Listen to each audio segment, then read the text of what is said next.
Ito ng ating update sa binabantayan nating bagyo sa loob ng ating Philippine Area of Responsibility. Kaninang alas 4 ng umaga, huling namataan yung sentro ni Bagyong Ada sa layong 175 kilometers silangan ng Huban sa may Sorsogon. May tagla itong lakas ng hangin na malapit sa gitna na umaabot ng 85 kilometers per hour, pagbugso na umaabot ng 105 kilometers per hour. Sa kasalukuyan, gumagalaw ito west-northwestward sa bilis na 20 kilometers per hour.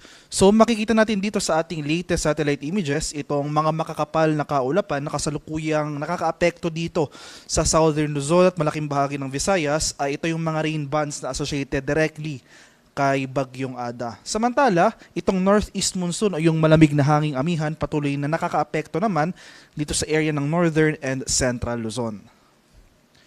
At ito yung ating latest track and intensity forecast para kay Bagyong Ada na issued kaninang alas 5 ng madaling araw.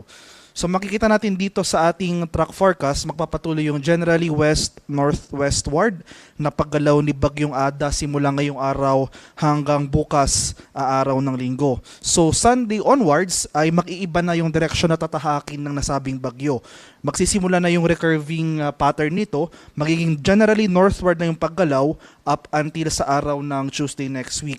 So from today until tomorrow magpapatuloy yung west-northwestward.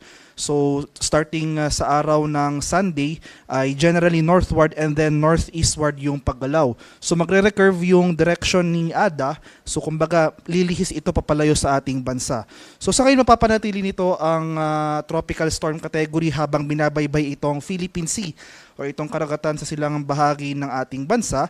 Pero habang binabaybay nito ang karagatan, hindi natin naalis yung posibilidad ng further intensification into a severe tropical storm.